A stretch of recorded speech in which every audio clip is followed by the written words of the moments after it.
আমাদের প্রথম দুটো ক্লাস হওয়ার পর, প্রথম দুটো চ্যাপ্টার হওয়ার পর এবার তৃতীয় চ্যাপ্টার চলে আসছি আমরা পাটিগণিতের।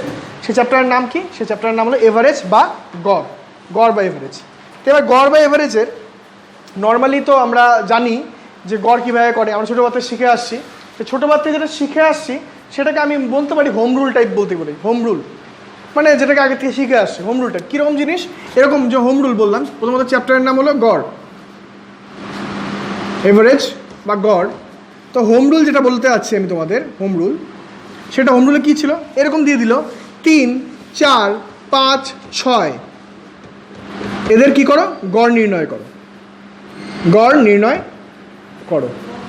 এরকম দিয়ে দিল এদের গড় নির্ণয় করো। এই গড় নির্ণয় করো যে বললো, তা আমরা যে সলভটা জানি, বেসিক সলভ, সেটা কি? গড় কীভাবে নির্ণয় করে? সবগুলো যোগ করে দেয়, সবগুলো যোগ করে দেয়, যোগ করে দেওয়ার পর দেখে কতগুলো সংখ্যা আছে, সেটাতে ভাগ করে দেয়। এটাই হোম রুল। তো 3, 4, 5, 6 যোগ করে 3 যোগ 4 যোগ 5 যোগ 6 কতগুলো সংখ্যা আছে? 4টি। তো 4 দিয়ে ভাগ, 4 দিয়ে ভাগ, 4 3 7, 7 5 12, 12 6 18, 18/4, 18/4 কত আসবে? 4.5 আসবে। 18/4 মানে 4.5 আসবে। এটা হলো সিস্টেম কিসের? এটা হলো হোম রুলের সিস্টেম। এটাকেই যখন আমরা কম্পিটিটিভ এক্সামের জন্য যখন করতে যাব, তখন কিন্তু এরকম কিন্তু আর করবো না, তখন কিন্তু আর এরকম করবো না। মানে হোম রুল যেটা, সেগুলোকে আর মেনটেন করার চেষ্টা করবো না। এখন আমরা আস্তে আস্তে ট্রিক বলতে পারো, বা বলতে পারো কনসেপচুয়ালি ট্রিক, আস্তে আস্তে শিখতে থাকবো। সেরকম কী শিখতে থাকবো? যেমন এই অঙ্কটাই যদি আমি বলি, আমি এগুলো এত কিছু না করে কী করবো জানো? কয়টা সংখ্যা আছে? 4টা সংখ্যা আছে। এদের গড় নির্ণয় করতে বলছে, 4টা সংখ্যা আছে, মাঝের যে দুটো সংখ্যা আছে যোগ করে 2 দিয়ে ভাগ করে দাও, অ্যান্সার বেরোয় যাবে। মাঝের সংখ্যা, মাঝের দুটো সংখ্যা কত হবে? 4টা আছে তো, কত? 4 আর কত? 5। 4 আর 5 যোগ করে কত হয়? 9কে 2 দিয়ে ভাগ করে দাও, 9কে 2 দিয়ে ভাগ করলে কত হবে? অঙ্ক শেষ। যদি এখানে থাকতো 3, 4, 5, 6, 7, যদি বলতো এদের গড় নির্ণয় করো, কত হবে অ্যান্সার? 5।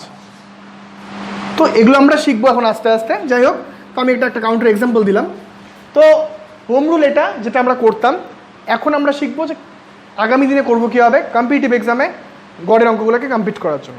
তো এবার আমরা একে একে আসি। প্রথমে আমরা ফর্মুলা বলতে পারো, বা কি বলবো এটাকে, ট্রিক 1 বলতে পারো। ট্রিক 1, ট্রিক 1টা কি বললো? এনটি,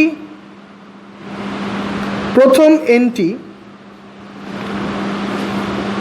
স্বাভাবিক সংখ্যার সমষ্টির গড় নির্ণয় করো। প্রথম কয়টি? এনটি, স্বাভাবিক সংখ্যার সমষ্টির গড় নির্ণয় করো। আচ্ছা, তুমি এই গড়ের গল্প ভুলে যাও, তুমি সমষ্টির গল্প মনে করো। যে এন সংখ্যক স্বাভাবিক সমষ্টির সূত্র কী ছিল? n into n+1/2, n into n+1/2, এটা ছিল, শিওর? আচ্ছা, তাহলে ছিল ওটা n ইন্টু n+1/2, আমরা আগের চ্যাপ্টারে শিখে আসছি। আচ্ছা, আমি বলে দিই এটার সূত্রটা কত হবে। এটার সূত্রটা কী হবে? এটার সূত্র কী হবে? n+1/2। এটার সূত্র কী হবে? n+1/2, যেখানে nটা কি? nটা হলো শেষ স্বাভাবিক সংখ্যাটি। nটা কি? n সমান সমান এখানে শেষ স্বাভাবিক সংখ্যা। আমি কাউন্টার এক্সাম্পল দেবো, অসুবিধা নেই। শেষ স্বাভাবিক সংখ্যা। তা কি বলছি? প্রথম এনটি স্বাভাবিক সংখ্যা সমষ্টি গড় নির্ণয় করো। সেটা কত হবে? n+1/2। এবার আমি একটু বুঝাই দিই, কনসেপ্ট বুঝাই দিই, কোয়ার থেকে আসলো। তুমি প্রথমেই ভাবো এনটি স্বাভাবিক সংখ্যার সমষ্টি, এটা সূত্র কি ছিল? n ইন্টু n+1/2, এটা ছিল সূত্র। কোনটার? এই পোর্শনটার। আচ্ছা, এবার আমাকে কি নির্ণয় করতে বলছে? গড়। গড় হোম রুলে কীভাবে নির্ণয় করে? সমষ্টি বাই কত? তার সংখ্যাটা। সমষ্টি বাই তার সংখ্যাটা। তাহলে এখানে সংখ্যা কতগুলো আছে? তাহলে সেই সংখ্যা দিয়ে ভাগ করে দেবো। তার মানে আমি যদি n দিয়ে ভাগ করে দেই, দেখো কাটাকাটি যাবে, এই n দিয়ে উপরে n কাটাকাটি যাবে, তাহলে পড়ে থাকে কি? তাহলে কিন্তু ওই সূত্র থেকে কিন্তু আসছে। আমি বোঝানোর চেষ্টা করছি কনসেপ্ট। তো এত কনসেপ্ট মনে রাখলে তো পরীক্ষা লেট হয়ে যাবে। এর জন্য তোমাকে একটু ইউজ টু হতে হবে এই সূত্রটাতে। সেটা কি? যে প্রথম এনটি স্বাভাবিক সংখ্যার সমষ্টি গড় নির্ণয় করো। সেটা কত? n+1/2। n মানে কি? শেষ সংখ্যাটা, মানে শেষ সংখ্যা যোগ 1/2, শেষ সংখ্যা যোগ 1/2। এবার পরীক্ষা আসলো তোমার পরীক্ষায় আসলো যে প্রথম কাউন্টার এক্সাম্পল, প্রথম 50টি স্বাভাবিক সংখ্যার বললো গড় নির্ণয় করো। স্বাভাবিক সংখ্যার গড় নির্ণয় করো মানে কি? স্বাভাবিক সংখ্যার গড় বলতে ওই সমষ্টির থেকে ভাগ করে দিতে হয়। স্বাভাবিক সংখ্যার গড় নির্ণয় করো। তাহলে কি হবে সলিউশনটা? প্রথম 50টি, তাহলে শেষ সংখ্যাটা কত হবে? প্রথম 50, 1 থেকে স্টার্ট 50 অবধি, প্রথম 50টি, তাহলে সেক্ষেত্রে 50 n মানে 50 যোগ 1/2 কত? 50 যোগ 1/2, তাহলে অ্যান্সার কত হবে আমার? 51/2 মানে 25.5 গেল। এটাকে যদি বাই চান্স, আমি আবারও বলতে যাচ্ছি, ভয় পাওয়ার কোনো বিষয় নেই। এত সোজা অঙ্ক যদি আসে পরীক্ষা ছেড়ে দিয়ে আসবে না। বাই চান্স দেখো তোমার সূত্র মনে নেই, না মনে নেই কোনো অসুবিধা নেই। তুমি কনসেপ্ট ক্লিয়ার করো যে প্রথম n সংখ্যক স্বাভাবিক সংখ্যার সমষ্টি কত, n × n + 1/2, তুমি ওইটার মধ্যে ইউজ করো। মানে একটা লাইন বেশি হয়ে যাচ্ছে কিন্তু ভুল তো হবে না, ভুল কিন্তু হবে না, আমি সেটা ক্লিয়ার করে দিচ্ছি, তা করে নাও। এবার আসবো আমরা ট্রিক 2-তে। ট্রিক 2তে কি বলছে? বলছে প্রথম এখানে তুমি বলতে পারো n পর্যন্ত, প্রথম n পর্যন্ত জোড় সংখ্যাগুলির সমষ্টি, জোড় সংখ্যাগুলির সমষ্টি বলবো না, জোড় সংখ্যাগুলির গড়। প্রথম n পর্যন্ত জোড় সংখ্যাগুলির গড়, আমি এইভাবে বলবো, প্রথম n পর্যন্ত জোড় সংখ্যাগুলির গড়। n পর্যন্ত জোড় সংখ্যাগুলির গড় বলতে এখানে যদি আমি বলি যে n যদি সেই পদটা হয়, n যদি সেই পদটা সেই লাস্ট জোড় সংখ্যাটা হয়, তাহলে ফর্মুলাটা কী হবে? n + 2/2, যেখানে n কি বলছি? শেষ জোড় সংখ্যা গেল। ধরো তোমাকে এরকম বললো প্রশ্ন হিসাবে, কাউন্টার এক্সাম্পল হিসাবে, 99 পর্যন্ত সংখ্যাগুলির মধ্যে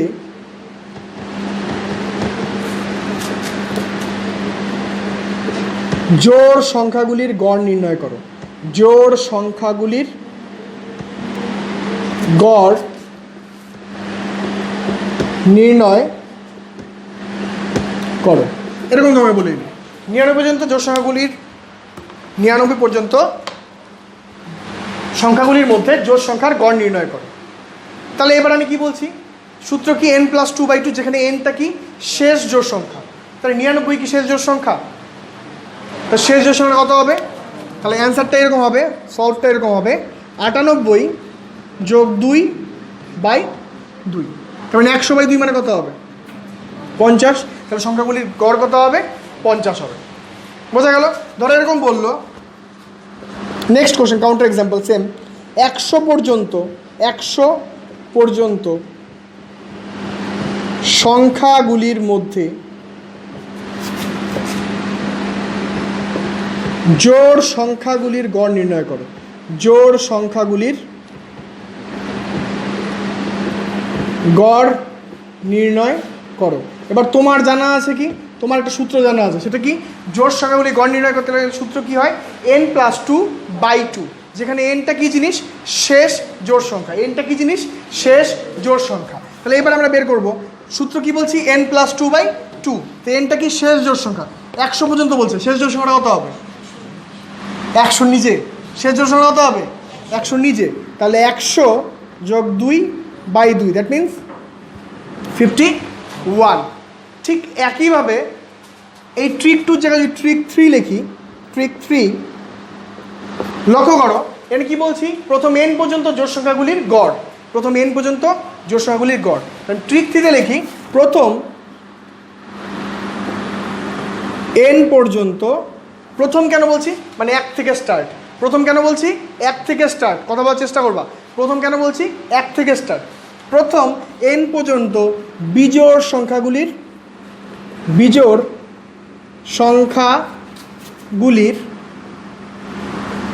গড় নির্ণয় করো। তাহলে এটার ক্ষেত্রে কি হবে? যদি n এর ক্ষেত্রে এটা ছিল কি? n + 2/2, যেখানে nটা কি? শেষ জোড় সংখ্যা। এর সূত্র হলো n + 1/2, যেখানে হচ্ছে n কি জিনিস? শেষ বিজোড় সংখ্যা। বোঝা গেল? এন কি জিনিস? শেষ বিজোড় সংখ্যা। এইবার যদি তোমাকে পরীক্ষায় দিয়ে দেয় তাহলে বলো তো দেখি 87 অবধি প্রথম স্বাভাবিক সংখ্যাগুলির মধ্যে 87 পর্যন্ত সংখ্যাগুলির গড় নির্ণয় করো। তা তুমি কি করবা? 87 যোগ 1/2 করে দিবা, অ্যান্সার শেষ। তো তোমাকে ডাউট ক্রিয়েট করার জন্য ওরা স্যাম্পল কি দিবে, কি কোশ্চেন দিবে, কাউন্টার এক্সাম্পল ওরা দিবে 100 পর্যন্ত, মানে এই সেম কোশ্চেনটা তুলে দিবে, খালি জোরের জায়গায় বিজোড়। 100 পর্যন্ত সংখ্যাগুলির মধ্যে বিজোড় সংখ্যাগুলির গড় নির্ণয় করো। বিজোড় সংখ্যাগুলির গড় নির্ণয় করো। যদি এটা দিয়ে দেয় পরীক্ষায় তাহলে সেক্ষেত্রে আমার সলভ কি আছে? সলভ তো আমার জানাই আছে, সূত্র কি? n+1/2, যেখানে n কি জিনিস? n কি জিনিস? শেষ বিজোড় সংখ্যা। তাহলে শেষ বিজোড় সংখ্যা কত হবে এখানে? 100 পর্যন্ত বলছে তো, শেষ বিজোড় সংখ্যা 99। এখানে এমন দিতে পারে 100 আগে পর্যন্ত, 100 পর্যন্ত, তুমি কনফিউজ হবে না। 100 পর্যন্ত বলছে বলে 100 যোগ করতে হবে তা না, 100 পর্যন্ত বলছে মানে 100 আগে পর্যন্ত লাস্ট এখানে সূত্রটা আছে n+1/2, যেখানে n কি? শেষ বিজোড় সংখ্যাটা। তাহলে কত হবে? 99 যোগ 1/2, দ্যাট মিনস কত হবে? 50। Question solve. এই জাতীয় কোশ্চেন কিন্তু তুমি টেট বলো, রেলওয়ের পরীক্ষা বলো, বা তুমি WBর পরীক্ষা বলো, এই জাতীয় কোশ্চেন তুমি পাওয়া তোমার জন্য একটা সাধারণ ব্যাপার, এরকম কোশ্চেন তুমি পাবাই। এবার আমরা আসবো এই চ্যাপ্টারের ট্রিক 3-তে, মানে অঙ্ক করা শুরু করার আগে আমরা ট্রিক 3-তে আসি। আচ্ছা, ট্রিক 3 লেখার আগে একটা কোশ্চেন দিই, আগে কোশ্চেন দিয়ে পরে আমরা ফর্মুলাতে আসবো। সেটা কি? ট্রিক 3 বা 4, সরি ট্রিক 4। তো সেক্ষেত্রে আমি কোনো ট্রিক 4 বলার আগে আমি এক্সাম্পল দিয়ে আসি। বললো 5 পর্যন্ত, কাউন্টার এক্সাম্পলটা, 5 পর্যন্ত অখণ্ড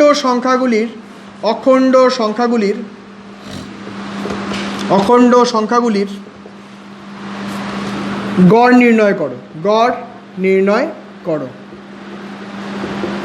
এইবার 5 পর্যন্ত অখণ্ড সংখ্যাগুলির গড় নির্ণয় করো। আমি কোনো ট্রিক ফর্মুলা কিছু দিচ্ছি না। তা তুমি কী করবে? 5 পর্যন্ত অখণ্ড সংখ্যাগুলো যোগ করে বের করবা। তো মুখে মুখে বললে রজত কত অ্যান্সার হবে? মুখে মুখে বললে কত অ্যান্সার হবে? যাই হোক, আচ্ছা আমি হেল্প করি, লেট মি হেল্প। অখণ্ড সংখ্যাগুলো বলছে, তোমাকে এখানে জানতে হবে অখণ্ড সংখ্যা মানে কি। অখণ্ড সংখ্যার ইংরেজি কি হবে? Whole number. ইংরেজি কি? Whole number. এইবার প্রশ্ন আসলো হোল নাম্বারটা কি জিনিস তাহলে দাদা? আগে একবার করাইছি, আমি আবার বুঝাই দিই। ন্যাচারাল নাম্বার যে আছে, ন্যাচারাল অখণ্ড হোল নাম্বার জানা আগে আমার জানতে হবে ন্যাচারাল নাম্বার কি। ন্যাচারাল নাম্বার কি জিনিস? ন্যাচারাল নাম্বার বা স্বাভাবিক সংখ্যা কি জিনিস? 1 থেকে শুরু করে অসীম পর্যন্ত যত সংখ্যা আছে, 1 2 3 4 রেস্ট অফ দ্য ওয়ার্ল্ড যত সংখ্যা আছে সেগুলো কি? Natural number. এইবার সেই ন্যাচারাল নাম্বারে যদি আমি বলতে পারি এরকম করে যে 1 2 3 এবার ডট ডট ডট চলতেই আছে, কোটি কোটি ইনফিনিটি পর্যন্ত চলতে আছে, এটা হলো ন্যাচারাল নাম্বার। হোল নাম্বার কি জিনিস? হোল নাম্বারটা হলো 0 প্লাস এটা, ন্যাচারাল নাম্বার 0 প্লাস এটা। 0 প্লাস মানে এগুলো তো সংখ্যা থাকবেই, তার সাথে 0ও ঢুকে যাবে, 0ও সামনে ঢুকে যাবে। মানে যেখানে ন্যাচারাল নাম্বারের প্রথম সংখ্যা যদি বলো যে স্বাভাবিক সংখ্যা, প্রথম স্বাভাবিক সংখ্যা কত, তাহলে বলবো কত? 1। যদি কেউ জিজ্ঞাসা করে প্রথম অখণ্ড সংখ্যা কত, তাহলে কত বলবা? 0 0, কারণ 0 থেকে স্টার্ট হয়। ন্যাচারাল নাম্বারে যতগুলো সংখ্যা আছে, কারণ ইনফিনিটি অবধি আমি জানি না কত সংখ্যা আছে, ন্যাচারাল নাম্বারে যতগুলো সংখ্যাই আছে হোল নাম্বারে তার থেকে একটা বেশি আছে। সেই একটা বেশি কোন সংখ্যাটা? 0। একটা বেশি কোন সংখ্যাটা? 0। তাহলে এবার আসি এই কোশ্চেনটাতে। এই কোশ্চেন যদি আসি বলছে 5 পর্যন্ত অখণ্ড সংখ্যাগুলির গড় নির্ণয় করো, তাহলে কি বলতে পারবা 5 পর্যন্ত মোট কতগুলো সংখ্যা আছে? 5 পর্যন্ত তাহলে মোট কতগুলো সংখ্যা আছে বলতে পারবা? অখণ্ড সংখ্যা শুরু হয় কোথার থেকে? 0 থেকে। তাহলে কি কি সংখ্যা? 0 1 2 3 4 5। কাউন্ট করে কতগুলো আছে? 1 2 3 4 5 6। তাহলে 5 পর্যন্ত অখণ্ড সংখ্যা বলতে কতগুলো সংখ্যা আছে? 6টা, 5টা নাই কিন্তু। এবার যদি নর্মালি হোম রুল যদি করতা, তুমি কি করতা? হোম রুল করলে 1 + 2 + 3 + 4 + 5 যোগ করে দিতাম বাই কতগুলো সংখ্যা আছে? 5টা, 5 দিয়ে ভাগ, এই তোমার অ্যান্সার আসতো। কিন্তু এখানে যেহেতু বলছে 5 পর্যন্ত অখণ্ড সংখ্যাগুলির গড় নির্ণয় করো, তার মানে তোমাকে তো অখণ্ড সংখ্যা শুরু হয়ে করার থেকে এটা জানতে হবে, শুরু হয়ে করার থেকে 0 থেকে। তার মানে কি যোগ হবে এখানে? একটা শূন্য যোগ হবে। এবার তুমি বলতেই পারো দাদা শূন্য যোগ হলে আমার কি যায় আসে? শূন্য যোগ হলে কোনো তো পরিবর্তন হচ্ছে না, মানে এক জায়গায় পরিবর্তন হচ্ছে। শূন্য যখনই যোগ হচ্ছে এখানে দেখো তো কতগুলো নাম্বার আছে, মানে ডিজিট কতগুলো আছে, 1 2 3 4 5 6। তা গড়ে কী হয়, যতগুলো সংখ্যা যোগ করি অতগুলোই ভাগ করি, তারপরে নিচে তখন কী হবে, 6 দিয়ে ভাগ হবে, অটোমেটিক চেঞ্জ হবে। কীরকম তুমি লক্ষ্য করে দেখো, যোগ করলে কত হয়, 5 4 9, 9 3 12, 12 2 14, 1 15। যদি 15কে 5 দিয়ে ভাগ করি কত হয়, 3, তখন আমার অ্যান্সার আসতো 3। এখন দেখো 15কে আমি 6 দিয়ে ভাগ করবো, অ্যান্সার আসবে কত, 2.5, 2.5। অ্যান্সার চেঞ্জ হয়ে গেল না? এটাই হলো বিষয়। কত আসলো, 2.5। এবার এটা তো আমি বোঝালাম কনসেপ্ট। এবার কনসেপ্ট দিয়ে যদি পরীক্ষা অ্যাপ্লাই করো যথেষ্ট সময় লাগবে। কনসেপ্টের কোনো প্রয়োজন নেই, পরীক্ষায় কী মনে রাখবা, খালি একটা ছোট্ট একটা এক লাইনের সূত্র। সেটা কি, যখন অখণ্ড সংখ্যার সূত্র বলবে, যদি বলে n পর্যন্ত, এবার আমি আসি n পর্যন্ত, n পর্যন্ত অখণ্ড সংখ্যাগুলির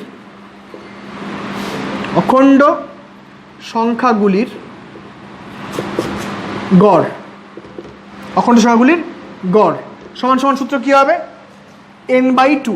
ডাইরেক্ট অ্যান্সার n/2, শেষ, n/2। তাহলে যদি ওইটাই যদি আমার সূত্র হতো, তাহলে মানে n বলতে n পর্যন্ত বলতে শেষ সংখ্যাটা পর্যন্ত বলছে, n/2 মানে যেখানে n বলতে কি বোঝায়, শেষ অখণ্ড সংখ্যা বা লাস্ট হোল নাম্বার। তো সেক্ষেত্রে কী হবে, তাহলে এখানে 5 পর্যন্ত বলছে, তার মানে অ্যান্সার কী হবে, 5/2, শেষ, 2.5। তাহলে আমি এত বড় করবো, n/2 কে দেবে, অ্যান্সার শেষ। চলো করে নাও। এগুলো আমরা ইউজ করবো, ইউটিলাইজ করবো চ্যাপ্টারের শেষে গিয়ে। তো এবার আমরা আরও কিছু নতুন নতুন কোশ্চেন টাইপ শিখি। অ্যাকচুয়ালি আমি যেটা শিখাই তোমাদের টাইপ দিয়ে, কোশ্চেন টাইপ দিয়ে, এক্সট্রা করে ফর্মুলা শেখাবো না। টাইপ দিয়ে, টাইপ করতে করতে আমরা কোশ্চেন শিখতে থাকবো কীভাবে করে। তো ধরো প্রথম কোশ্চেন এরকম দিয়ে বলছে যে প্রথম 5টি তিনের গুণিতকের গড় নির্ণয় করো। প্রথম 5টি তিনের গুণিতকের গড় নির্ণয় করো, এরকম কোশ্চেন দিয়ে বলছে। তো প্রথম কথা তো তোমাকে এই ব্যাপারে ইউজ হতে হবে যে প্রথম 3-এর 5টি গুণিতক কী কী। গুণিতক বলতে কী বোঝায়, মাল্টিপল বলতে 3 অক্ষে 3, 3 অক্ষে প্রথম, তাহলে 3 গুণিতক প্রথম 5টি, 3 অক্ষে 3 দোকানে 3 3-কে 3 4, 3 5, এই যে এটার কথা বলছে। এবার বলছে এদের গড় নির্ণয় করো। আমি তোমাদেরকে যে জিনিসটা শেখাতে চাচ্ছি, যখন এরকম কিছু বলবে, সবগুলো মাল্টিপল গুণিতক, মানে এরকম আরবিট্রারি নাম্বার না কিন্তু গুণিতক, সেক্ষেত্রে দেখো মানে একটা নির্দিষ্ট প্যাটার্নের মধ্যে আছে। 3 আর 6 ডিফারেন্স কত, 3, মানে প্রত্যেক ডিফারেন্স সমান, মানে অনেক প্যাটার্ন বুঝতে হবে। যে এরকম না যে দাদা এটা শেখালো তারপরে নেক্সট যে কোনো অঙ্ক আসলে বের করে দিলাম, না, এটা বেসিক প্যাটার্ন আছে। এনে যেমন বলছে সবগুলোর গুণিতক, সেক্ষেত্রে লক্ষ্য করো কয়টা ডিজিট আছে, 5টা। এর গড় নির্ণয় করো। গড় কীভাবে নির্ণয় করবা, মাঝখানের সংখ্যাটা, শেষ। ভাবতে থাকো এবার, এটাই অ্যান্সার। আচ্ছা, এর আরেকটা স্ট্যান্ডার্ড নিয়ম আছে। যখন স্ট্যান্ডার্ড যাবো তখন আমার সময় তো একটু লাগবেই, কনজিউম হবেই। স্ট্যান্ডার্ড নিয়মটা কি, ফার্স্ট ডিজিট আর শেষ ডিজিটকে যোগ করে 2 দিয়ে ভাগ। যেটা খুশি করো, তুমি যেটা খুশি মনে রাখতে পারো, যে সেটাই মনে রাখো। খুব স্ট্যান্ডার্ড নিয়ম, এটা যে কোনো অঙ্কে করলে আলটিমেট মিলে যাবে, যে কোনো অঙ্ক করলে। তো প্রথমটা কি বললাম, প্রথম 5টি 3 গুণিতকের গড় নির্ণয় করো। তা আগে কি করতাম, এই বের করতাম, যোগ করতাম, 5 দিয়ে ভাগ করতাম, এগুলো আমি করবো না। আমি শুধু জানি মুখে মুখেও অ্যাপ্লাই করতে পারবো। 5টি 3 গুণিতক 3, তার মানে আমি বুঝতে নেই 5টা আছে, আমি অভ্যাস জানি, তার 3 নাম্বারটা হবে, 3 3 কত, 9, তাহলে অ্যান্সার হবে 9। আমি কোশ্চেন করবো না, অ্যান্সারে দাগ দিয়ে দেবো, গেল। চলো 2 নম্বর কোশ্চেন লিখি আমরা। 2 নম্বর কোশ্চেন লিখি। 2 নম্বর কোশ্চেন এরকম বলছে, সেম টাইপের একটা কোশ্চেন দেই একটু। প্রথম 6টি 3-এর গুণিতকের গড় নির্ণয় করো। প্রথম 6টি, এটা 5টি বলছে, এটা 6টি বলছে, 5টি বলছে, 6টি বলছে, 3-এর গুণিতক। তাহলে নাম্বারগুলো কত কত হবে, 3 6 9 12 15, তারপর 18, গেল। তাহলে এইবার একটা, আমি এখানে কিন্তু দুটো টেকনিক শেখাইছি। কিন্তু একটা কি, যখন বলছে ঠিক মাঝে, মানে ওদের মাঝে যে আছে সেটা, আরেকটা টেকনিক কি, ফার্স্টের সংখ্যা লাস্টের সংখ্যা যোগ করে 2 দিয়ে ভাগ। তো আমি যে কোনো অ্যাপ্লাই করি, ফার্স্টের সংখ্যা লাস্টের সংখ্যা যোগ করে 2 দিয়ে ভাগ। 8 3 যোগ করলে কত হয়? 21/2 মানে 10.5। এটা একটা টেকনিক। এটা কোন টেকনিক? এটা হলো স্ট্যান্ডার্ড টেকনিক, মানে এটা তুমি যেটার উপরেই বসাও অ্যান্সার মিলতে বাধ্য। এবার কেন আমি বললাম না মাঝেরটা যে গোল করে দিলাম এটা স্ট্যান্ডার্ড না? কেন স্ট্যান্ডার্ড না? কারণ তুমি এখানে কয়টা সংখ্যা আছে? 6টা। এখানে কি তুমি মাঝের কোশ্চেন খুঁজে পাবা? এখানে কিন্তু আর মাঝেরটা খুঁজে পাবা না, তাই না? মাঝেরটা খুঁজে পাওয়া যায় এখানে? এখানে তো মাঝেরটা খুঁজে পাওয়া যায় না। এখানেও মাঝের পাওয়া যায়, কীরকম? 2টা পাওয়া যায় মাঝের, 2টা পাওয়া যায়। কীরকম? মাঝে বলতে এই পাশ থেকে মাঝে বললে এটা, এই পাশ থেকে মাঝে বললে এটা। তাহলে এই যে আর এই যে, এই দুটো হলো মাঝের সংখ্যা। এইবার তুমি কি করবা? এখানে যেমন মাঝের সংখ্যা বের করে দিতা, এখানে তুমি এই দুটো সংখ্যাকে, মাঝের দুটো সংখ্যা যে বেরোবে সেগুলোকে যোগ করে 2 দিয়ে ভাগ করো, তাহলে তুমি অ্যান্সার বের হবে। কত? 9 আর 12 যোগ করে কত হয়? 21। 21/2 করলে 10.5। আলটিমেট তোমার অ্যান্সার বেরোবে। আমি দুটো প্রসেসের কথাই বলছি। একটা প্রসেস কি, ফার্স্টের ডিজিট লাস্টের ডিজিট যোগ করে 2 দিয়ে ভাগ, বা মাঝখানের ডিজিট যদি বেজোর কাউন্ট, যদি বেজোর সংখ্যা থাকে তাহলে তো মাঝের ডিজিট মার্ক করে দিলাম, শেষ। যদি জোর সংখ্যা থাকে মাঝেরগুলো যোগ করে 2 দিয়ে ভাগ। ঠিক আছে, চলো করে নাও। আরেকটা কোশ্চেন করি, নেক্সট একটা কোশ্চেন করি, সেম টাইপের কোশ্চেন করবো, 2টা চেঞ্জ করে দিই। প্রথম 8টি 5-এর গুণিতকের গড় নির্ণয় করো। এইবার যদি আমরা মনে করি যে আমরা একটু ইউজড হয়ে গেছি, অভ্যাস হয়ে গেছে আমাদের, আমি কি জানি যখন এরকম বলে গুণিতকের গড় নির্ণয় করো, আমি কি করি? প্রথম দিকটা লাস্ট ডিজিট যোগ করে 2 দিয়ে ভাগ করি, তাই না? তাহলে এখন কি আমি ওগুলো লেখালেখি করবো? ও লেখালেখি করলে আমার টাইম নষ্ট হবে। তাহলে আমি কী করবো? কার গুণিতক? 5-এর গুণিতক। এবং কয়টা? 8টা। প্রথম 8টা। তাহলে 5-এর প্রথম গুণিতক কত? 5 নিজে, আর 8 নাম্বারটি কী হবে? 5 8 40। তাহলে আমি কি আরেকগুলো বের করবো এখন? তাহলে 5 আর 40 যোগ মানে 45, 5 আর 40 যোগ 45/2, তাহলে 45/2 মানে 22.5। সলভ। তাহলে কিন্তু আস্তে আস্তে কিন্তু আমরা মানে কোশ্চেন দেখবো আর মুখে মুখে অ্যান্সার করবো, খাতায় কিন্তু করতে পারবো না। কারণ এই জাতীয় অঙ্ক যদি আমরা খাতায় করি, তোমাকে এই জাতীয় কোশ্চেন খাতায় করার জন্য দিবে না। এই জাতীয় কোশ্চেন দিচ্ছে তোমাকে, তুমি দেখবে আর চেষ্টা করবে মুখে মুখে কীভাবে সলভ করা যায়। ঠিক আছে, আমি কিন্তু কনসেপ্টে বেরোইনি কিন্তু। চলো নেক্সট কোশ্চেন। নেক্সট কোশ্চেন দিয়ে বলছে 5টি সংখ্যার গড়, এতক্ষণ গড় তোমাকে বের করতে বলছে, এবার গড় দেওয়া আছে। 5টি সংখ্যার গড় 7 হলে, উল্লেখ্য একটা শব্দ লিখতে ভুলে গেছি, 5টি বিজোড় সংখ্যার গড়, 5টি বিজোড় সংখ্যার গড় 7 হলে, এটা দিবে না, তা আমি তোমাদের বের করা শেখানোর জন্য লিখেছি, সংখ্যাগুলি কত?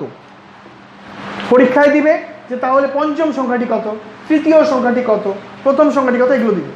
আমি তোমাদের শিখাচ্ছি সংখ্যাগুলি কত। এটা বলছে 5টি বিজোড় সংখ্যার গড় 7 হলে সংখ্যাগুলি কত? 5টি বিজোড় সংখ্যার গড় 7 হলে সংখ্যাগুলি কত? টেকনিকটা শেখো। তুমি 7 লিখবে, যা গড় বলবে তুমি তা লিখবে। 7 লিখলে, লেখার পর কি বলছে? বিজোড় সংখ্যা। আচ্ছা, কটা বলছে? 5টা। এখানে যেমন তুমি লিখতা, লেখার থেকে মাঝখানের সংখ্যাটা বের করে বসাতা। তুমি একটা জিনিস ভাবো, একটু আগে একটা অঙ্ক বললা যে ডিজিটগুলো লিখলা, তার ঠিক মাঝের অঙ্কটা নিয়ে বললা এটা ওর গড়। ঠিক রিভার্সটা ভাবো না, যে ওই ডিজিটগুলোর থেকে মাঝখানের ডিজিটটা এবার আছে, বাকিগুলো লিখতে হবে। কথা বুঝছো আমার? তো এবার দেখো 7-এর আগে বিজোড় সংখ্যা কত? তার আগে 7-এর পরে 9-এর পরে। তাহলে এবার তোমাকে যেটা খুশি কোশ্চেন করো। যদি বলে পঞ্চম বিজোড় সংখ্যাটি কত, তাহলে 11। যদি বলে প্রথম বিজোড় সংখ্যাটি কত, মানে এই হিসাবে যদি বলে দ্বিতীয় বিজোড় সংখ্যাটি কত, মাঝের বিজোড় সংখ্যাটি কত, 7। তার মানে হয়ে গেল আমার। কিন্তু এটা যখন আমরা ছোটোবেলায় করতাম তখন কীভাবে করতাম? 5টি বিজোড় সংখ্যার গড় যদি 7 হয়, সমষ্টি কত? 5 7 35। তখন আমরা বের করতাম, ধরি প্রথম বিজোড় সংখ্যাটি হলো x, তারপর একটা x+2, তারপর একটা x+4, x+6 যোগ করে দিতাম সমান 35, x-এর মান বের করতাম, ইত্যাদি ইত্যাদি করতাম। এখন তাহলে এগুলো করবো না, কোশ্চেন দেখবা সলভ করবো। বলছে 5টি বিজোড় সংখ্যার গড় 7 হলে সংখ্যাটি কত? 7 লিখলাম, মাঝের সংখ্যাটা, এবার চারপাশে ওর চারপাশে 2 পাশে দুটো সংখ্যা আগের আগে। সলভ। কোশ্চেন করি, নেক্সট কোশ্চেন বলছে 5টি জোড় সংখ্যার গড় 5টি জোড় সংখ্যার গড় 5টি জোড় সংখ্যার গড় 7 হলে সংখ্যাগুলি কত? সংখ্যাগুলি কত? 5টি জোড় সংখ্যার গড় 7 হলে সংখ্যাগুলি কত? তোমাদের 1 মিনিট সময় দিচ্ছে করার জন্য, করো। তো কোশ্চেনটা দিলাম 5টি জোড় সংখ্যার গড় 7 হলে সংখ্যাগুলি কত? তোমরা অনেকে অ্যান্সার বের করছো। তোমরা একটা জিনিস ভাবো, ছোট ছোট উদাহরণ নাও, দুটো ছোট ছোট উদাহরণ নাও। তুমি যে কোনো দুটো জোড় সংখ্যা নাও, যে কোনো দুটো, এনি টু। ধরলাম একটা জোড় সংখ্যা বল, একটা জোড় সংখ্যা বল 10, একটা জোড় সংখ্যা এনি 12, 10 আর 12 যোগ করলে কত হয়? 22টা কি জিনিস? জোড় সংখ্যা। যে কোনো একটা জোড় সংখ্যা 4, আরেকটা জোড় সংখ্যা নেই 58, 58 4 যোগ করলে 62 কি সংখ্যা? জোড় সংখ্যা। আচ্ছা, এইবার আরো 3টা জোড় সংখ্যা নেই, 2 নিলাম, 12 নিলাম, 2 আর 12 যোগ করলে কত হয়? 14, আর তার সাথে সাথে আরো নিয়ে নিলাম 16, 14 আর 16 যোগ করলে কত হয়? 30। জোড় সংখ্যা না বিজোড় সংখ্যা? জোড় সংখ্যা। তার মানে মোরাল অফ দ্য স্টোরি কি? মোরাল অফ দ্য স্টোরি এই, জোড় সংখ্যাগুলো যখনই যোগ হবে সর্বদা সমষ্টিটা কি হবে? জোড় সংখ্যাই হবে। আচ্ছা, 5টি জোড় সংখ্যার গড় 7, 5টি জোড় সংখ্যার গড় কত? 7। 5টি জোড় সংখ্যার গড় যদি 7 হয়, সমষ্টি হবে তাদের কত? 5 7 35। সেটা কি পসিবল? এটা কোনোদিনই পসিবল না। এইবার পরীক্ষায় এই কোশ্চেনটা দিয়ে কি করছে বলতো? অপশন দিছে 4টা, 3টা অপশন, 4 নম্বর দিছে নান অফ দিস। এইবার যার চোখ কান খোলা সে প্রথমে অ্যান্সার দেবে নান অফ দিস, কারণ it is impossible. It's impossible. এটার মধ্যে আর বলে বসিস না যে এটার মধ্যে আই এম পসিবল আছে, ওইরকম না, ইট ইজ ইম্পসিবল। যাই হোক, কেন? কারণ 5টি জোড় সংখ্যার গড় কত? 7। তার মানে তাদের সমষ্টি কত? 5 7 35। যেখানে কিনা আমরা এইমাত্র প্রমাণ মুখে বললাম যে জোড় সংখ্যাগুলো যোগ করলে কোনো সময় তাদের সমষ্টি কি হয় না? বিজোড় সংখ্যা হয় না, জোড় সংখ্যাই হয়। ইভেন বিজোড় সংখ্যা যোগ করলেও কি হয়? জোড় সংখ্যা হয়। কিন্তু জোড় আর বিজোড় যোগ করলে বিজোড় সংখ্যা। ঠিক আছে? জোড় যোগ করলে জোড় সংখ্যা, বিজোড় যোগ করলে জোড় সংখ্যা, জোড় আর বিজোড় যোগ করলে বিজোড় সংখ্যা, আর বিজোড় যোগ করলে বিজোড় সংখ্যা। ঠিক আছে? এই গেল আমার কনসেপ্ট, গেল। এবার আসি, নেক্সট কোশ্চেন এরকম আছে যে 5টি, কত নম্বর কোশ্চেন হবে এটা? 5টি জোড় সংখ্যার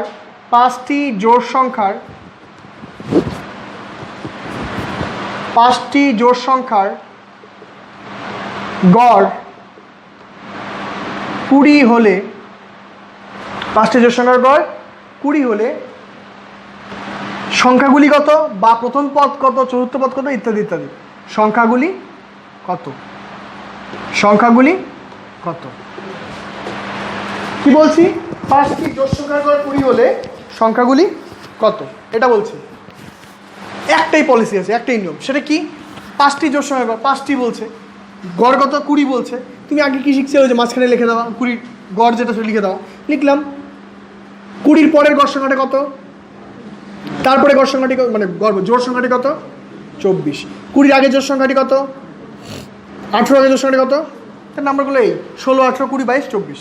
এবার তোমার পরীক্ষা যেটাই বলুক, যদি বলে পঞ্চম সংখ্যাটি কত? 24। চতুর্থ সংখ্যাটি কত? 22। তৃতীয় সংখ্যাটি কত? 20।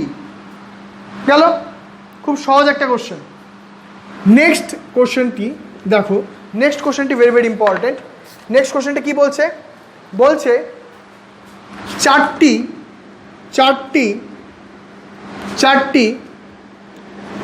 বিজোড় সংখ্যা, লক্ষ্য করো, জোড় বলিনি কিন্তু, বিজোড়। 4টি বিজোড় সংখ্যার গড় 20 হলে সংখ্যাগুলি কত? প্রথম প্রশ্ন, 4টি বিজোড় সংখ্যার গড় কি 20 হতে পারে? 4টি বিজোড় সংখ্যার গড় কি 20 হতে পারে? প্রথম প্রশ্ন। আমি একটু আগে যে বললাম সে কনসেপ্ট থেকে। 4টি বিজোড় সংখ্যার গড় কত? 20। সমষ্টি কত হবে? 4 20 80। 80 কি সংখ্যা? জোড় সংখ্যা। 4টা বিজোড় সংখ্যা মিলে যোগ করলে কি একটা জোড় সংখ্যা হতে পারে? অবশ্যই হতে পারে, আমরা শিখলামই। 2টা বিজোড় সংখ্যা মানে 2টা বিজোড় সংখ্যা যোগ করলেই জোড় হয়, তার মানে 4টা বিজোড় সংখ্যা করলে জোড়ই হবে। 3টা করলে কিন্তু আবার বিজোড় হয়ে যাবে। 3টে বিজোড় সংখ্যা যোগ করি তাহলে আবার বিজোড় হয়ে যাবে। মানে বিজোড় বিজোড় সঙ্গে যোগ করলে বিজোড় হয়ে যাবে, তাই তো? তো যাই হোক, তো 4টি বলছে, তাই 4টি বিজোড় সঙ্গে যোগ করলে কী হবে? অবশ্যই জোড় সংখ্যা আসবে। তার মানে প্রথম কথা 4টি বিজোড় সংখ্যার গড় 20 পসিবল। প্রথম কথা পসিবল, সম্ভব। এবার সংখ্যাগুলি কত? সিস্টেম কি? প্রথম কথা যেই সিস্টেম, গড় যেটা আছে সেটা লিখে দিব, যেটা আছে লিখে দিব। কিন্তু কি বের করতে বলছে? বিজোড় সংখ্যা। 20 তো নিজে জোড় সংখ্যা, তাহলে 20 কি পসিবল? 20 তাহলে পসিবল না, কিন্তু লিখলাম। লিখে 20-র আগের বিজোড় সংখ্যাটি কত, 20-র পরে বিজোড় সংখ্যাটি কত, 19-এর আগে বিজোড় সংখ্যাটি কত, 21-এর পরে বিজোড় সংখ্যাটি কত।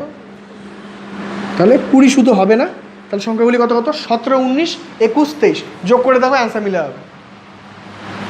17, 19, 21, 23 যোগ করে দেখো না। 17, 19 যোগ করলে কত হয়? 36, 36 আর 21 57, 57 আর 23 80। বোঝা গেল? চলো করে নাও। কোশ্চেনে আসি। নেক্সট কোশ্চেন বলছে প্রথম 20টি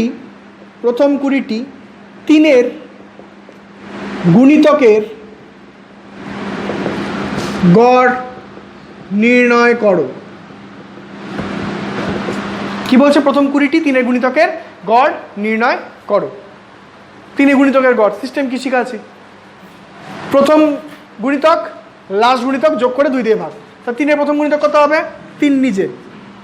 লাস্ট কত হবে? 20টি বলছে, 3 20 গেল। 3 যোগ 60 বাই 63/2 মুখে মুখে 63/2 মানে 31.5 31.5। বোঝা গেল? তাহলে আমরা কিন্তু এখন এখানে এই টাইপের থেকে বের হয়ে যাবো, নতুন টাইপে চলে আসবো। ঠিক আছে, চলো করে নাও। তো এবার আমরা নতুন এক টাইপের অঙ্ক করি। সেখানে কোশ্চেনটা কি বলছে? 10 জন ছাত্রের গড় ওজন 30 কেজি। 10 জন ছাত্রের গড় ওজন 30 কেজি। একজন শিক্ষক আসার পর ছাত্র শিক্ষকের গড় ওজন, মানে এবার টিচারটা আসে ইনক্লুড করে, ছাত্র শিক্ষকের গড় ওজন কত হয়েছে? বৃদ্ধি পায় 1 কেজি। গড় ওজন 1 কেজি করে বৃদ্ধি পায়। শিক্ষকটির ওজন কত ছিল? শিক্ষকটির ওজন কত ছিল? তো এবার আমরা তো সেই পুরানো যেভাবে করতাম সে করতেই পারি, যে 10 জন ছাত্রের গড় ওজন কত? 30 কেজি। মুখে মুখে বলছি এটা। তাহলে 10 জনের ছাত্রের মোট ওজন কত হবে? 30 × 10 300 কেজি। হতেই পারে, ওইভাবে করতেই পারি। তারপরে আমরা করতে পারি কি? শিক্ষক আসার পর ছাত্র শিক্ষকের গড় ওজন কত হলো? 1 কেজি বৃদ্ধি পেলো। তারপরে কত হলো? এখন 31 কেজি হলো। ছাত্র শিক্ষক হলো, ছাত্র ছিল 10 জন, শিক্ষক আরও 1 জন আসলো, তার মানে হয়ে গেলো 11 জন। 33 × 31 × 11 করতেই পারি ওগুলো, কিন্তু আমরা আর এখন ওগুলো করবো না। ওই পুরনো তথাকথিত প্রসেস বা এক্স ধরার প্রসেস ওগুলো আমরা করবো না। আমরা এখন কী করবো? আমরা কনসেপচুয়ালি সলভ করবো। কনসেপচুয়ালি সলভ করলে কিছু লিখতে হবে না, 1 লাইনে অঙ্ক শেষ হবে। কীরকম? 10 জন ছাত্রের গড় ওজন কত? 30 কেজি। কনসেপ্ট ক্লিয়ার করো আগে। 10 জন ছাত্রের গড় ওজন কত? 30 কেজি। আচ্ছা, একজন শিক্ষক আসার পর ছাত্র শিক্ষকের গড় ওজন বৃদ্ধি পায় 1 কেজি। আচ্ছা, নর্মালি একটা জিনিস বোঝো, কারো ওজন ছিল কিছু একটা ফিক্সড, গড় ছিল, তো গড়ের মধ্যে কী হয়? গড়ে কী হয়? কম বেশি হয়, সমান তো হয় না, কম বেশি হয়। এবার কোনো একজন ব্যক্তি বাইরের থেকে আসলো, সে ছাত্র হতে পারতো বা শিক্ষক হতে পারতো। সে আসার পর যখন তাকে নিয়ে আমরা হিসাব করছি, হিসাব করার ফলে আমাদের গড় আরও বৃদ্ধি পেয়েছে। তার মানে কি? তার মানে যে বাইরের থেকে ব্যক্তিটা আসছে নিশ্চয়ই সে আগে যা গড় ছিল তার থেকেও বেশি তার ওজন, নিজে তার থেকে আরও বেশি ওজন। এর জন্যই তো সে আসার পর ওভারঅল সবার ওজন বেড়ে গেছে। আজকে যদি বলতো, ধরো কথা এরকম বলতো যে এরকম ছাত্রদের গড় 30 কেজি এবং একজন শিক্ষক আসার পর গড় ওজন কমে গেছে এত কেজি, তার মানে কি বুঝতে?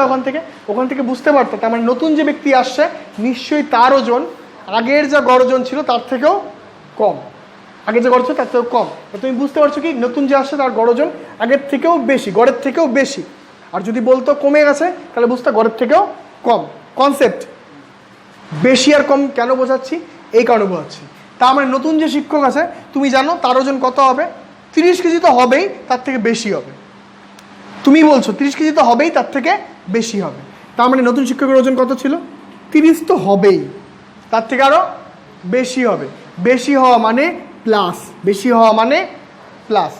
আচ্ছা, কত বেশি হবে? 30 তো ছিলই, আরও বেশি হবে। এবং সেই বিষয়ে কি হচ্ছে? আগের থেকে লোকজন কতজন ছিল? 10 জন। শিক্ষক আসার পর কতজন হলো? 11 জন। গড় ওজন কত করে বৃদ্ধি পেয়েছে? 1 কেজি।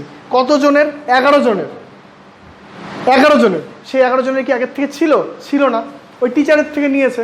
তার মানে টিচারের থেকে নিয়েছে, তাহলে কত করে নিয়েছিল? 1 করে নিয়েছিল। তাহলে সেই 11 জনেরটা তার মানে তার সাথে প্লাস হয়ে যাবে, তার মানে সেই এক্সট্রাটাই সে নিয়ে আসছিল, তার মানে এই এক্সট্রাটা সে নিয়ে আসছিল। তাহলে 11 গুণন 1, তাহলে কত হচ্ছে 11কে 11, তাহলে 30 আর 11 যোগ করলে 41। এক লাইনে অঙ্ক শেষ। Depends on concept, concept clear থাকলে এক লাইনে অঙ্ক শেষ হবে, নাহলে সে তুমি পুরোনো দিনের কথা চলে যাবে। কী হবে, 10 জন ছাত্রের গড় 30 কেজি, তাহলে মোট কত হবে 300 কেজি। 11 জনের গড় 31 কেজি, মোট কত হবে এত, এত বিয়োগ এত। আমি করবো না, কনসেপ্টে এক লাইনে অঙ্ক শেষ করে দেবো। কোয়েশ্চেনটা করি। নেক্সট কোয়েশ্চেন কি বলছে, 10 জন ছাত্রের গড় বয়স 15 বছর। 10 জন ছাত্রের গড় বয়স 15 বছর। নতুন একজন ছাত্র আসার পর তাদের গড় বয়স বৃদ্ধি পায় 2 বছর। নতুন ছাত্রটির বয়স কত? কনসেপ্ট শোনো আমারটা, কনসেপ্ট। 10 জন ছাত্রের গড় বয়স কত? 15 বছর, ভালো কথা। নতুন একটা ছাত্র আসছে, আসার পরে কি হয়েছে, আসার পর তাদের গড় বৃদ্ধি পেয়েছে। আমি এখানে কনসেপ্ট কী বলছি, তার মানে কি, তার মানে নতুন যে ছাত্রটা আসছে তার বয়স কি বেশি না কম? তার মানে নিশ্চয়ই নতুন যে ছাত্রটা আসছে তার বয়স বেশি, নিশ্চয়ই তার বয়স বেশি। কত থেকে বেশি? কত থেকে বেশি? 15 বছর থেকে বেশি, কারণ আগের গড় দেওয়া ছিল 15, তার থেকে নিশ্চয়ই কত হবে, বেশি হবে। আচ্ছা, এবার এদিকে তাকাও, নতুন ছাত্রীর বয়স কত? তার মানে 15 তো হবে কম্পালসারি, তার থেকে বেশি হবে মানে প্লাস, তার থেকে বেশি হবে মানে প্লাস। আচ্ছা, আগের থেকে কতজন ছিল? ওই নতুন একজন আসার পর কতজন হয়েছে? 11 জন, এবং প্রত্যেকেরই গড় কত করে বৃদ্ধি পাইছে? 2। সে নিজের যেমন গড় 2 নিয়ে আসছে, বাকিদের সবাইকে দিছে, ডোনেট করছে, তাহলে সেই বয়সটা সম্পূর্ণটা তারই এক্সেস। তাহলে কত জনের এক্সেস? 2, 11 জনের, মানে ইনক্লুডিং তাকে। তাহলে কত হবে? 11 গুণন 2, তাহলে কত হচ্ছে? 11 দুগুণে 22, 22 আপনার যোগ করলে 37। তাই নতুন ছাত্রটির বয়স কত? 37 বছর। কোশ্চেনে আসি তোমাদের কনসেপ্ট আরো ক্লিয়ার করার জন্য। নেক্সট কোশ্চেন, 10 জন ছাত্রের গড় বয়স 15 বছর। 10 জন ছাত্রের গড় বয়স 15 বছর। নতুন একজন ছাত্র আসার পর তাদের গড় বয়স হ্রাস পায় 2 বছর। তাদের গড় বয়স হ্রাস পায় 2 বছর। নতুন ছাত্রটির বয়স কত? নতুন ছাত্রটির বয়স কত? আচ্ছা, এবার কি বলছে? হ্রাস পায়। নতুন ছাত্র আসার পর হ্রাস পায়। আমি তখন কি বোঝালাম, যে কেউ আসার পর যদি হ্রাস পায় তার মানে নতুন যে আসছে নিশ্চয়ই সে আগের থেকে কম, নিশ্চয়ই সে আগের থেকে কম, তাই তো? আগের থেকে কম।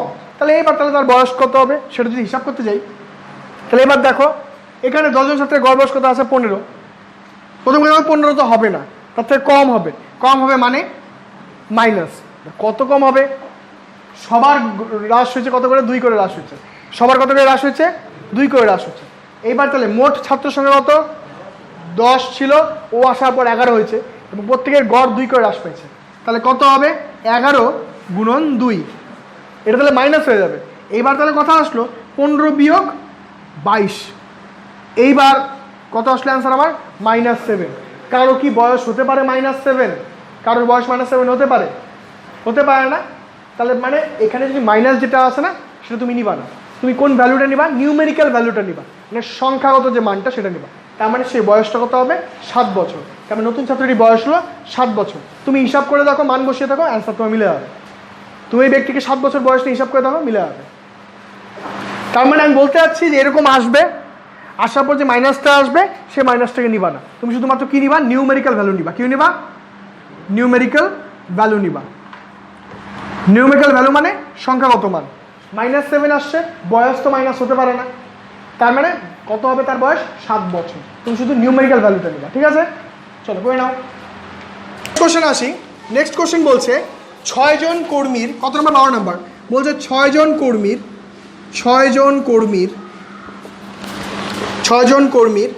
গড় বয়স 37 বছর। গড় বয়স 37 বছর। 6 জন কর্মীর গড় বয়স কত? 37 বছর। বলছে নতুন একজন কর্মী আসার পর তাদের গড় বয়স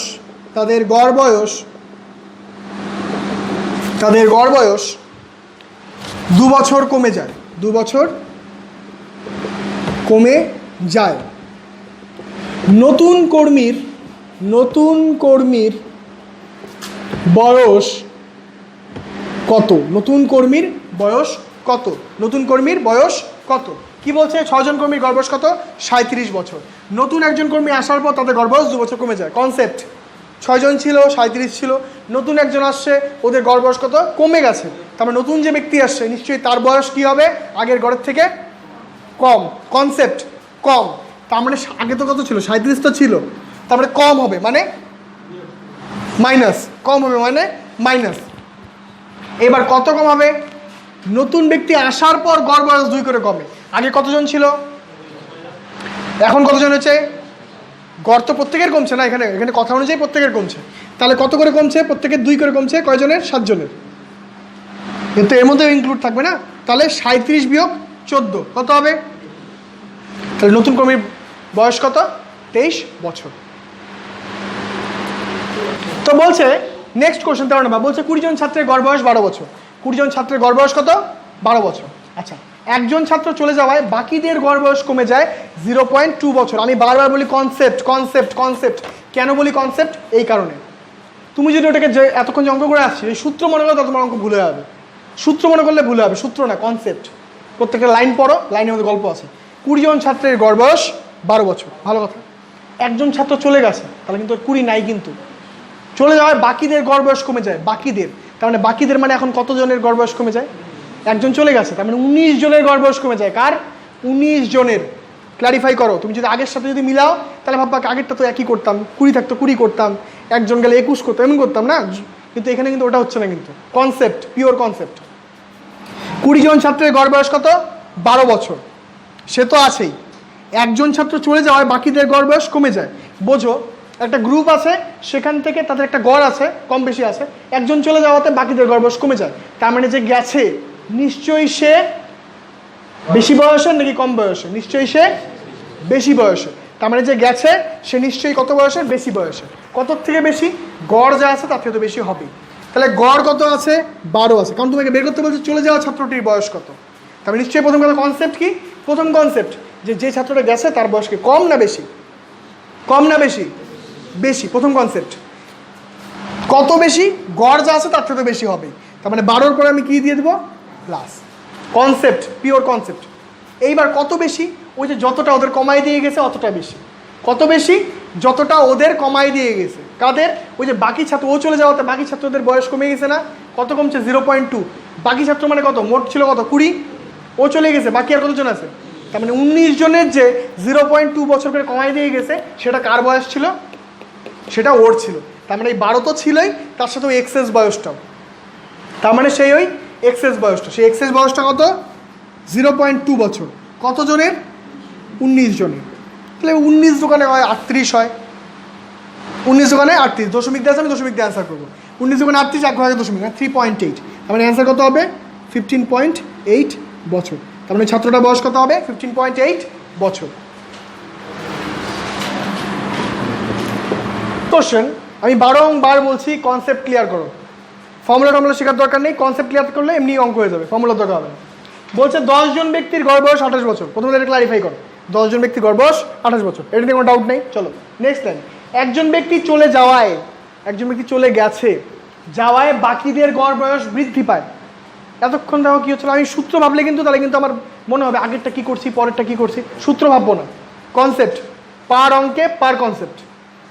তো একজন ব্যক্তি চলে যাওয়ায় বাকিদের গড় বয়স বৃদ্ধি পায়, তুমি ভাবো কেউ চলে যাওয়াতে যখন আমার কম ছিল, তার মানে যে গেছিল সে নিশ্চয়ই বেশি ছিল, কিন্তু এখানে কি বলছে একজন ব্যক্তি চলে যাওয়ায় বাকিদের গড় বয়স বৃদ্ধি পায়, তার মানে নিশ্চয়ই যে চলে গেছে সে কি, তার মানে নিশ্চয়ই যে গেছে সে কম বয়সের কেউ, নিশ্চয়ই যে গেছে সে কম বয়সের, কতটা কম, তার মানে যে গড়টা আছে তার থেকেও কম, কতটা কম, যে গড় আছে তার থেকেও কম, এটা প্রথম এই লাইনটা পরে আমার কনসেপ্ট আসলো, কতটা কম, যে গড় আছে তার থেকেও কম, তাই ব্যক্তির বয়স বের করতে বলছে, তো গড় কত আছে তার থেকেও কম, মানে এইটুক অব্দিতে এই কনসেপ্টটাতে এটা আসলো।